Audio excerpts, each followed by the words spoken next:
same materials. Thank you, Chairman. Thank you, representatives, for allowing me to speak. I'm a background in lab for about 11 years. I've invented an FDA-approved drug. I've done a lot of drug repurposing. I've been practicing physician for 32 years, and I've seen about 300,000 patients. So I think in general, my points, Ryan raised a lot of them, but from the beginning, from March 2020, natural immunity has been neglected for the first time in history, as he just talked about. Natural immunity has always been superior to vaccinated immunity through all time. And I'll let you know that Pfizer, Moderna, and J&J all went out of their way to eliminate patients with natural immunity from their studies. Why did they do that? I wonder why.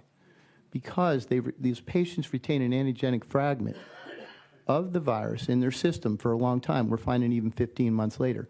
They're at serious risk for hyperimmune response. They didn't want their studies to be messed up. So they went out of their way to eliminate every single patient in every single study, J&J, Moderna, Pfizer, to make sure that none of these patients were enrolled in the study. I don't think any of you realize that.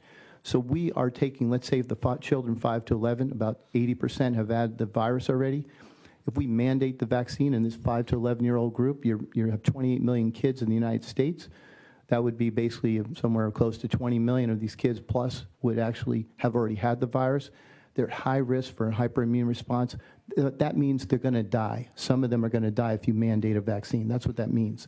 So it's very important to realize that if we go down this direction, all right, where we mandate vaccines and people who have already had it, this is not a civil liberties thing. This is a medical poor decision. This is a major poor decision medically. Forget about the civil liberties. If you allow it to happen, you're allowing children to die. Okay, so he covered a lot of